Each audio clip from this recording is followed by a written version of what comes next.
हरे कृष्णा। आज हम कार्तिक मास ऊपर कुछ चर्चा करने के लिए जा रहे हैं।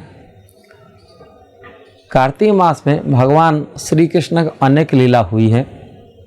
उसमें राधा कुंड की प्रकट भी लीला हुआ है, गोपाष्टमी लीला भी हुआ है, दामोदर लीला हुआ है, गोवर्धन उठाने भी लीला हुई है।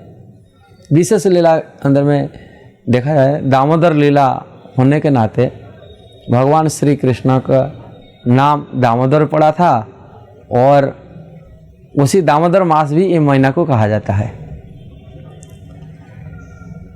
इसी भगवान त्रेता युग में जब लंका से अयोध्या वापसी आए, सारी भारत में भगवान श्री राम के वापसी आने का नाते स्वागत किया गया, दीप प्रज्वलित करा करके। वही दीपदान के उत्सव आज भी भारतीय लोग पालन करते हैं। त्रेता युग में भगवान भी जब आए, उनकी पिता माता नंद बाबा जसोदा माया ये भी पालन किए थे दीपावली महोत्सव।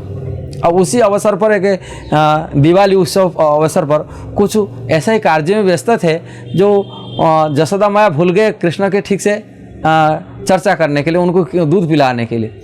और भगवान कृष्ण भगवान रूठ गए, अपनी जो दही मटका को फोड़ दिए और भगवान को बांधने के लिए जसोदा माया जब लागे, सारी घर की रस्सियाँ में बांधने के लिए प्रयास किए, बांधने पे अंत में जसोदा माया की जीत हुआ, भगवान कृष्ण को बंधन में आ गए। और उनके पेट में जो रस्सी बंधा गया, इसलिए रस्सी बंधाने का रस्सी को बोलते दाम, बोलते उदर मतलब दाम, दामो उदर हो गए नाम। और वही रस्सी के माध्यम से उन्होंने जामड़ा अर्जुन को वृक्ष को उद्धार किए। ये लीला सब इतना प्रसिद्ध था, इसी लीला के नाम पर ये मास को मध्य दामोदर मास ही कहा जाता है। और इसी मास में वैदिक शास्त्र में तरह तरह वर्णन हुआ है। इसी मास में यदि कोई उपवास रखता है, कुछ भजन करता है, कुछ नियम को पालन करता है, ये नियम जो पुण्य फल मिलता है, इसमें 1000 गुण बढ़ जाता है। इसी मास में अलग मास से ये 1000 गुण बढ़ जाता है। इसलिए भगवान की ये पुण्यमय मास में भक्त लोग आते हैं। कार्तिक मास में, दामोदर मास में व्रत नियम सेवा हिसाब से ब्रज में आकर रहते हैं, वृंदावन में रहते हैं।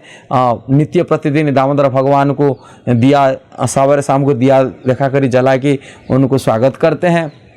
और नियमित रूप में सवेरे उठ के स्नान करी, तुलसी में पानी देते और भक्तिमय जीवन यापन करते हैं। और भक्तों के साथ में कथा भी सुनते हैं, भगवान की तरह तरह की कथा सुनते हैं, लीला कथा सुनते हैं और जमुना स्नान करते हैं। इसी प्रकार भक्ति जीवन उन्होंने जो करते हैं दामोदर मास में, ये कई 1000 गुण फल इसके वृद्धि होता है और वो बहुत प्रेम में, आनंद में और रस भी आस्वादन करता है। ये दामोदर मास की विशेष ये रहस्य है। आप लोग मध्य में वृंदावन आइए और दामोदर मास में इसका लाभ भी उठाइए। हरे कृष्णा।